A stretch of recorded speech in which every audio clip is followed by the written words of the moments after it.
The tools of intergalactic attraction. Gregory Simon had never considered himself an adventurous man. In fact, if you'd told him 6 months ago he'd be sharing his 2-bedroom apartment with a woman he'd met through a vague online classified ad, he would have laughed nervously and tightened his grip on his triple-locked door. But desperate times called for desperate measures, and Gregory's rent had skyrocketed beyond the limits of his modest tech support salary. So when an enigmatic woman named Zara responded to his ad, he didn't think twice about her quirky mannerisms or strange dietary requests. Zara was breathtakingly beautiful in a way that didn't quite feel human. Her hair shimmered like molten silver, her eyes glowed faintly in the dark, and her laugh had an almost musical quality that made Gregory's stomach flutter uncomfortably. She claimed to be from somewhere far, far away, and he assumed she was being poetic. He wasn't about to pry. For the first 5 months, things had been relatively normal. Well, apart from Zara's habit of reorganizing his kitchen alphabetically by the Latin names of spices, or the time she filled the bathtub with neon green goo she called hydration sauce. Gregory figured she was just eccentric. After all, wasn't everyone a little weird in their own way? That illusion of normalcy shattered one fateful Tuesday morning. Gregory woke to the sound of clanking and muttered curses coming from his desk. Groggy and annoyed, he squinted against the faint glow of his bedside lamp. What he saw made his heart leap into his throat. There she was, Zara, perched on his desk like a curious magpie, her silvery hair cascading over her shoulders as she toyed with it, his prized possession, his masterpiece. "Zara," Gregory croaked, scrambling to sit up. "What the hell are you doing?" She froze, looking for all the world like a child caught with her hand in the cookie jar. The object of her attention gleamed under the lamplight, a sleek, custom-built device Gregory had spent the last year designing. "I was, examining your tool," she said innocently, holding it up. Gregory's face flushed crimson. "That's not a tool. That's my quantum phase flux manipulator. I just figured out how to make it work last week, and you're fiddling with it like it's a toy." "Oh, well. Now that I have your attention, let me play with your tool." Gregory, fairly certain she was still talking about the tool she had in hands. "You mean that tool," he said slowly, secretly hoping that it was not that one. "No, you dim-witted human, that tool keep in your PJs, and it appears to be growing now that I have said that," Zara stated, moving towards Gregory with growing, thirsty-looking eyes. "Now, get on the bed. This is a one-time thing, no small talk, no commitments, and no being clingy afterwards, got it?" Gregory paused for a moment to let all of that sink in, then responded with, "I guess that is the best offer I have had in ages, and I have been wanting to try out some new techniques that I have been practicing on my tool." Zara's face lit up with that news. "Well, let's do this. I have places to be." After what had seemed like only minutes, they both collapsed in bed, sweating. "Well, that certainly was interesting, and those new techniques you have, dear human, was incredible." Gregory, with a huge smile, said, "Well, thank you. I have been practicing night and day on tool to perfect my style." Zara let out a giggle. "Oh, Gregory, you're so funny. It is a pity that I have to leave you behind," her voice lowering to a whisper for the last part of what she said. "Huh, what was that? I missed what you said at the end." Zara rolled out of bed, her form a sight to behold, such beauty. "Oh, nothing human, let's get back to this other tool of yours, shall we?" Zara blinked, her glowing eyes wide with fascination. "I wasn't fiddling, I was conducting a thorough analysis." "Analysis? You can't just touch someone's tool without asking." Gregory scrambled out of bed and snatched it from her hands. "Do you have any idea how delicate this is, or how long it took me to calibrate?" She tilted her head, her expression unreadable.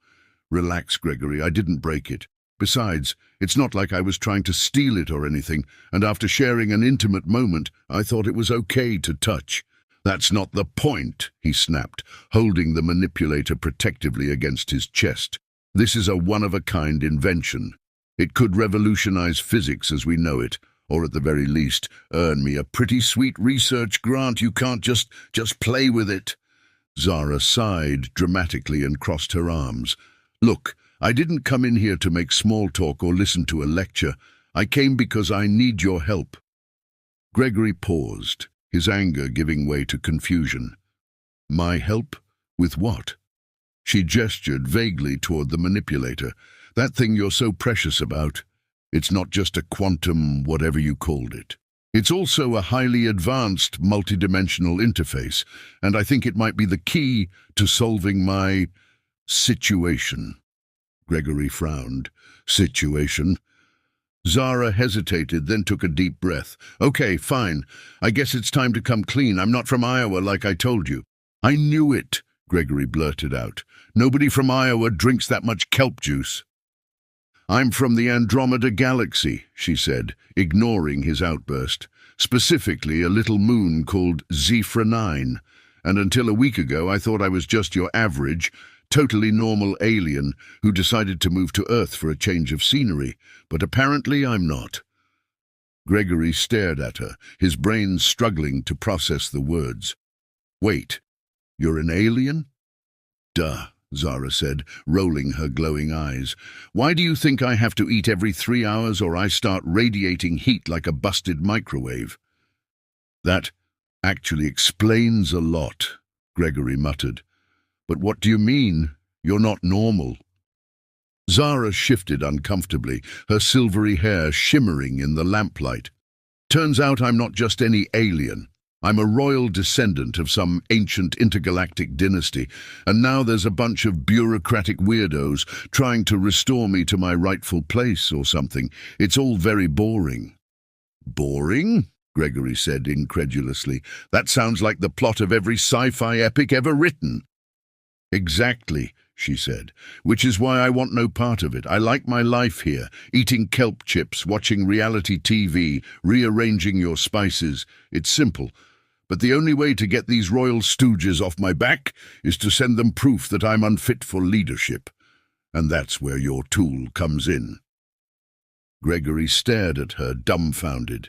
You're saying you want me to use my quantum phase flux manipulator to... What? Prove you're a bad leader? More or less, Zara said with a shrug. The manipulator can project simulated realities, right? So I figure we create a holographic scenario where I make a complete mess of ruling a galaxy. They'll see I'm a disaster and leave me alone. That's not exactly what it was designed for, Gregory said slowly, but I guess it could work. It'd take some tweaking, though. Great, Zara said, clapping her hands together. Let's do it. Hold on, Gregory said, his mind racing.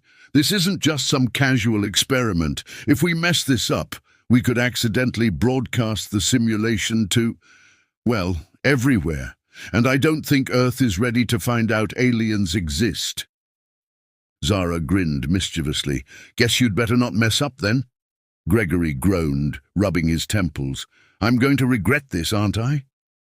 Oh, absolutely, Zara said cheerfully.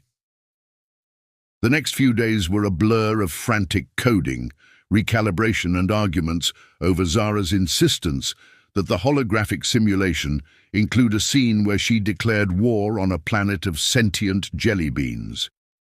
Why jelly beans? Gregory asked, exasperated. Because it's hilarious, Zara replied, as if it were the most obvious thing in the universe. Finally, after countless sleepless nights, the simulation was ready.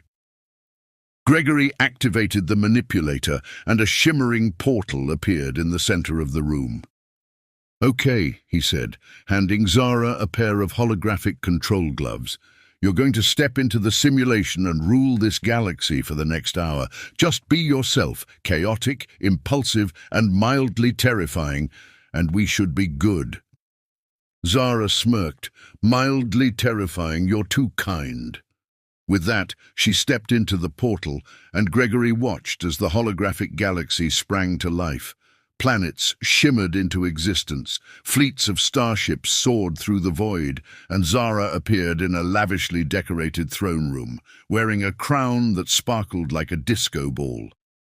"Attention, subjects," she declared, her voice echoing through the simulation.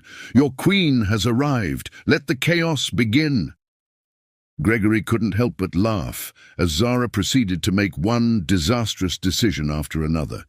She ordered her advisors to construct a palace made entirely of cheese, declared an intergalactic holiday in honor of her pet cactus, and accidentally triggered a diplomatic incident by referring to the ambassador of Glorpax 7 as Squishy Face. By the end of the hour, the simulated galaxy was in complete disarray. Planets were revolting, starships were crashing into each other, and the Jellybean planet had declared her their eternal nemesis. Gregory shut off the manipulator, wiping tears of laughter from his eyes. "Well, that was something." Zara grinned, looking uncharacteristically pleased with herself. "Told you I'd be terrible at this." "You weren't just terrible," Gregory said. "You were catastrophic. There's no way those royal bureaucrats will want you in charge now." "Perfect," Zara said, stretching her arms. "Thanks, Gregory. You're not half as useless as I thought you'd be. Now I must be alone, and we will never meet again, human. And I guess thanks also for the human DNA in my belly." Thanks," he said, unsure whether to be offended or flattered. As Zara sauntered out of the room, Gregory couldn't help but wonder what other surprises his alien roommate had in store. One thing was certain, she was a grumpy and annoying alien.